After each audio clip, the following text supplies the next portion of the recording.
लीजिए सुनिए आज की कहानी। वह कौन थी, मेरी यानी गरिमा की आवाज़ में। ये कहानी है भक्त और भगवान की। ज़रूरत पड़ने पर भगवान किसी भी रूप में अपने भक्त की मदद करने किस प्रकार आ जाते हैं। ये कहानी है रुचि की। रुचि जल्दी जल्दी सीढ़ियों से उतर रही थी। हर शुक्रवार वह देवी माँ का व्रत रखती थी, अपने पति की लंबी आयु और सुख सौभाग्य के लिए। आज उसे दर्शन करने में देर हो गई।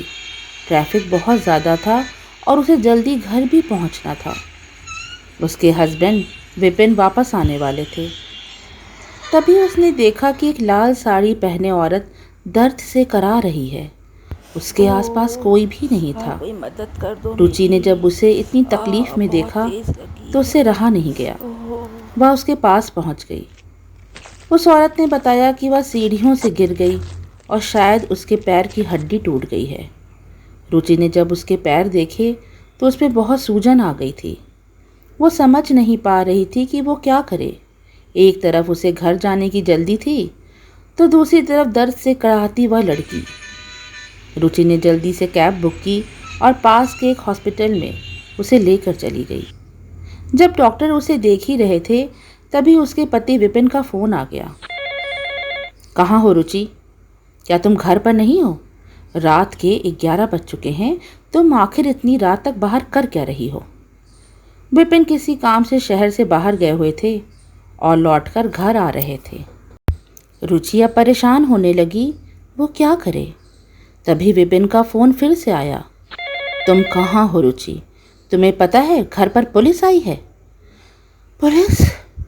पुलिस का नाम सुनते ही रुचि के चेहरे पे हवाइयाँ उड़ने लगीं। आखिर पुलिस उसके घर पर क्यों आई है? विपिन एयरपोर्ट से घर पहुंच चुके थे। रुचि उस लड़की को देखने लगी कि वो कहाँ चली गई है, पर उसे वो लाल साड़ी वाली लड़की कहीं भी दिखाई नहीं दी। वह हड़बड़ी में वहाँ से सीधे घर की ओर भागी। जब वह अपने घर पहुंची तो घर पर पुलिस की 3-4 गाड़ियां खड़ी थीं और सारे पुलिस वाले कुछ खोजबीन कर रहे थे। विपिन भी वहां आ चुके थे। डर के मारे रुचि की हालत खराब थी। मालूम पड़ा कि घर में चोर घुस गए थे और चोरी करके काफ़ी तोड़फोड़ भी की है। घर पर ऐसे कोई बहुत मूल्यवान वस्तु तो थी नहीं।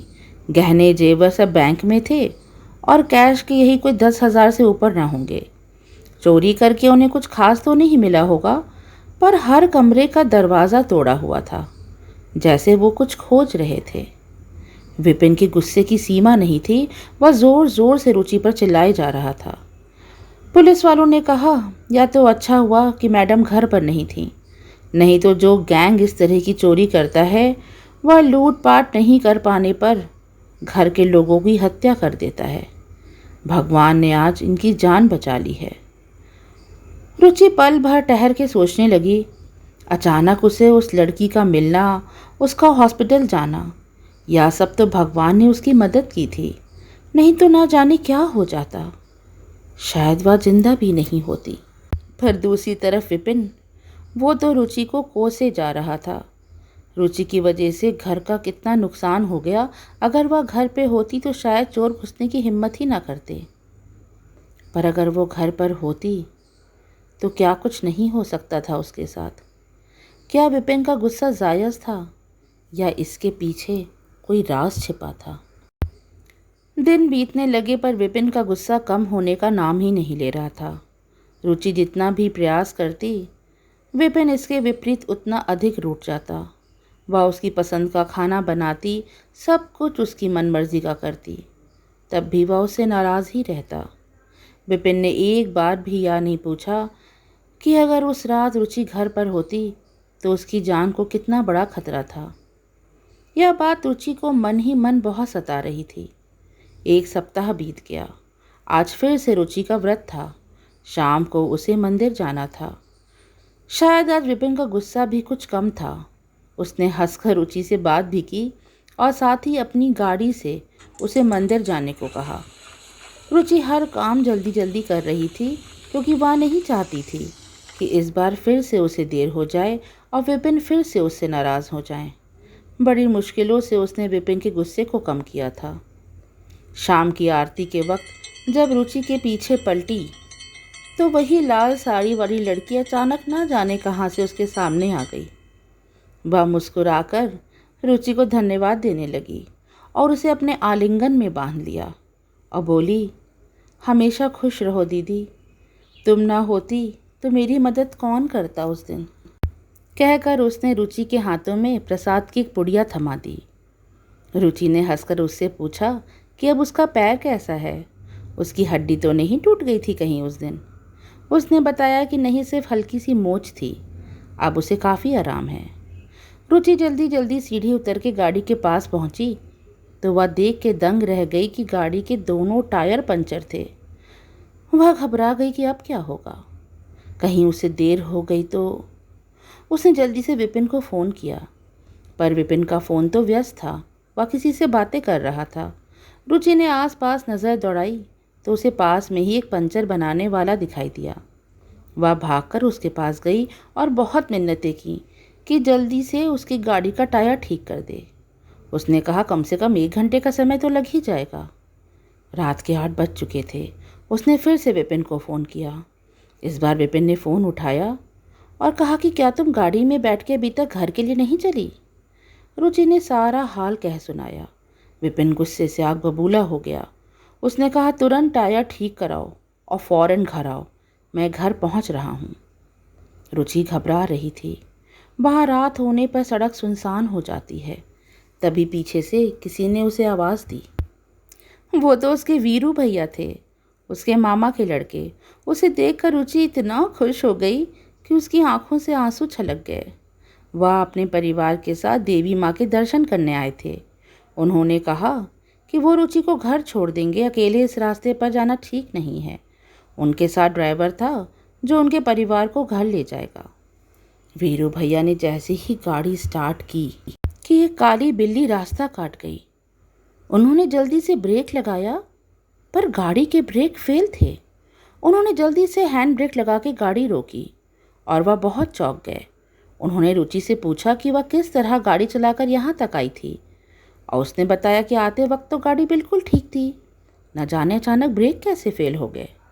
रुचि मन ही मन बहुत घबरा रही थी कि ना जाने उसके साथ आज क्या हो जाता। 1 हफ्ते में दूसरी बार उसकी जान पर बनाई थी। रात को जब रुचि घर पहुंची तब विपिन उसे देखकर चौंक गया। गाड़ी कहाँ है? रुचि को बहुत आश्चर्य हुआ क्योंकि उसने ब्रेक फेल होने वाली बात विपिन को तो बताई नहीं थी, तो फिर गाड़ी के बारे में वो उससे क्यों पूछ रहे थे। फिर उसने सब कुछ विपिन को बताया। विपिन ने कहा, पता नहीं मैंने अपनी गाड़ी तुम्हें क्यों दे दी, अब तुमने गाड़ी कहाँ छोड़ दी है? गाड़ी गैराज में है, रुचि ने कहा। वीरू भैया ने मैकेनिक बुलाकर गाड़ी मरम्मत के लिए भेजी है। बिना कुछ बोले विपिन अपने कमरे में चला गया। रुचि वहीं सोफे पे बैठी थी कि अचानक उसे वह प्रसाद याद आया जो मंदिर में उस लाल साड़ी वाली लड़की ने उसे दिया था। रुचि को बहुत ज़ोरों की भूख लगी थी। उसने वह प्रसाद निकाल कर खाया। रुचि की आदत थी कि जो भी कागज़ उसके हाथ में आता था वह उसे पढ़ती ज़रूर थी। कागज़ की पुड़िया को खोलकर उसमें पढ़ा तो उसमें एक नंबर लिखा था, शायद मोबाइल का नंबर था, और साथ ही एक नोट लिखा था, आप किसी की सच्चाई जानना चाहते हैं तो इस नंबर पर कॉल करें। रुचि पढ़कर बहुत असमंजस में पड़ गई। वह क्या करे? एक तरफ उसे अपने पति पर अंधा विश्वास था और दूसरी तरफ 1 हफ्ते में 2 बार उसकी जान पर बनाई थी। मोबाइल हाथ में लिए वह गुमसुम सी बैठी थी। दूसरे हाथ में वह मोबाइल नंबर था जो उसे प्रसाद से मिला था। मोबाइल की स्क्रीन पर उसने अपने बेटे रवि की फ़ोटो लगा रखी थी। उसे देख के उसका दिल भर आया। सिर्फ 6 साल का था रवि जब उसे पढ़ने के लिए हॉस्टल भेज दिया था। कितने प्यार से विपिन ने रुचि और विपिन का नाम मिलाकर रवि नाम रखा था। सच, विपिन जान छिड़कते थे अपने परिवार पर। जब भी घूमने जाते रुचि जिस चीज़ पर हाथ रख देती वह उसकी हो जाती। पैसे को पानी की तरह बहा देते। रुचि की सारी सहेलियां कहती, किस्मत हो तो रुचि जैसी हो, बिल्कुल परफेक्ट हस्बैंड मिला है, कोई भी कमी नहीं है विपिन में, ना ही शराब पीते थे, ना ही सिगरेट, और लड़कियों से कोसों दूर रहते। सच, विपिन जैसा पति पाकर रुचि अपने आप को धन्य समझती थी। फिर वह मनहूस दिन आया जब विपिन को मालूम पड़ा कि उसके बिजनेस पार्टनर ने उसे धोखा दिया है। बहुत बड़ा गबन किया था उसने। विपिन ज़्यादातर बाहर का काम देखते थे और ऑफिस का सारा काम उसका पार्टनर देखता था। उसने ऐसी जालसाजी की कि विपिन को कानों कान खबर ना मिली। विपिन के कंधों पर अच्छा खासा कर्जा छोड़कर वह कहाँ चंपत हो गया किसी को पता नहीं चला। यहाँ आए दिन विपिन को बैंक से कॉल आते थे। पहले तो कॉल सिर्फ पैसे मांगने के लिए आते, बाद में धमकी भी मिलने लगी। तभी रुचि के दिमाग में ख्याल आया। उसने झट से वह फ़ोन नंबर निकाला और डायल कर दिया। उधर से रोहित नाम के आदमी ने फ़ोन उठाया। रुचि ने उससे पूछा कि क्या वह जासूसी का काम करता है। रोहित ने बताया कि वह पाताल से भी किसी की सच्चाई ढूंढ के सामने ला सकता है। उसका नेटवर्क देश में ही नहीं, विदेशों में भी फैला हुआ है। भारत में उसने नया नया काम शुरू किया है। रुचि ने उससे मिलने का अपॉइंटमेंट ले लिया और फिर अगली सुबह का इंतज़ार करने लगी।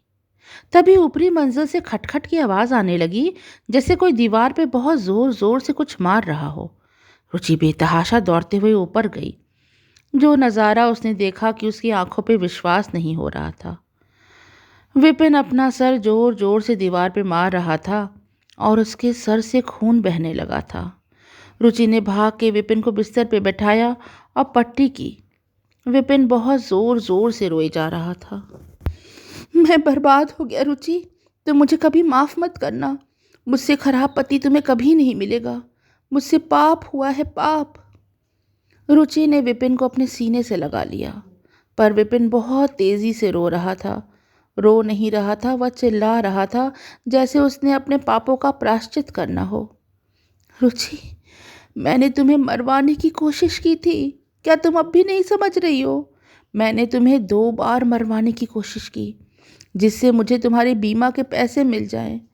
हमें अपना कर्ज उतारना ही होगा, नहीं तो कर्जा लेने वाले हमारे बेटे रवि को मार डालेंगे। तभी अचानक मोबाइल की घंटी बजी और विपिन जैसे कांप गया। वह डर कर बोलने लगा, देखो रुचि, फिर उन्हीं का फ़ोन है।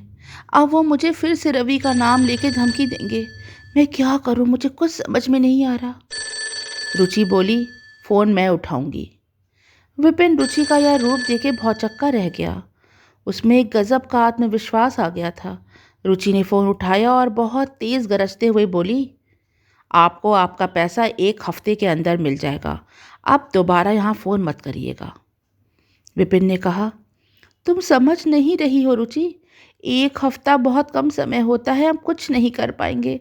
तुम जानती हो कितने का कर्ज है?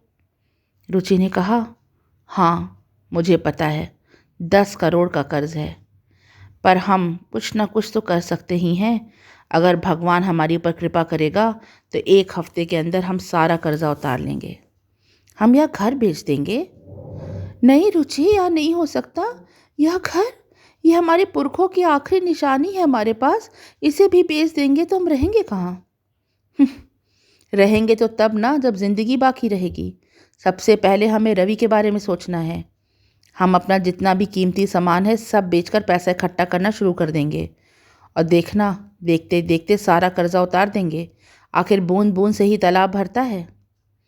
अगले दिन विपिन और रुचि तय समय पर रोहित के ऑफिस पहुंच गए। रोहित एक सुलझा हुआ और तेज तर्रार आदमी था। उसने विपिन के पार्टनर की सारी जानकारी अपने कंप्यूटर में फीड कर ली और जल्द से जल्द इसकी खबर देने का आश्वासन दिया। अब बारी थी घर बेचने की। विपिन किसी भी कीमत पर अपना घर बेचना नहीं चाहता था। उसके दादा परदादाओं की सौगात थी उसके पास, पर जब जीवन ही नहीं रहेगा तो इस सौगात का करेगा क्या? सारे गहने बेचने के बाद और घर को बेचने के बाद लगभग 7 करोड़ रुपए विपिन के पास आ जाएंगे, पर अभी भी एक बड़ी रकम का इंतज़ाम करना बाकी था। विपिन को अपनी गलती का बहुत बड़ा मूल्य चुकाना पड़ रहा था, पर वो क्या करे क्या नहीं करे, कुछ उसकी समझ में नहीं आ रहा था। घर 15 दिनों के अंदर ही खाली करना था। अभी उसके सारे कागज़ों पर दस्तखत तो नहीं किए थे, पर ज़बानी रूप से वह घर की कीमत लगा चुका था। रात के कोई 11 बजे होंगे जब रोहित का फ़ोन आया और वह बताता है कि विपिन का पार्टनर लंदन में छुप कर बैठा है और खुशखबरी यह है कि वह गबन के 90% पैसे वापस करने को भी तैयार है। सिर्फ उसकी शर्त यह है कि उसे पुलिस को ना सौंपा जाए। वह अपनी आज़ादी नहीं खोना चाहता। इस समय कर्जा उतारने की खुशी ही विपिन के लिए सबसे बड़ा इनाम थी। रोहित ने बखूबी अपना काम कर दिखाया था और हफ्ते भर के अंदर विपिन के डूबे 90% पैसे उसकी कंपनी के अकाउंट में आ गए और वह बर्बाद होने से बच गया। इस बात को बीते अब महीना भर हो गया। विपिन का घर भी बच गया और उसे रुचि के गहने भी नहीं बेचने पड़े। पर विपिन यह जानकर बहुत हैरान था कि रुचि को रोहित का फ़ोन नंबर प्रसाद की पुड़िया से मिला था और किस तरह रुचि की जान 2 बार उस लाल साड़ी वाली औरत ने बचाई थी। विपिन को भी अब देवी माँ पर श्रद्धा हो गई थी। वह भी शुक्रवार को रुचि के साथ उस मंदिर में दर्शन करने जरूर जाता था। रुचि ने कई बार उस लाल साड़ी वाली लड़की को ढूंढने की कोशिश की, लोगों से उसके बारे में पूछा, पर वह उन्हें दोबारा कभी भी दिखाई नहीं दी। लेकिन उसकी दी गई मदद से विपिन और रुचि आज खुशहाल थे और उनका बेटा रवि उनके पास सही सलामत। अभी आप सुन रहे थे मेरे द्वारा लिखी कहानी वो कौन थी।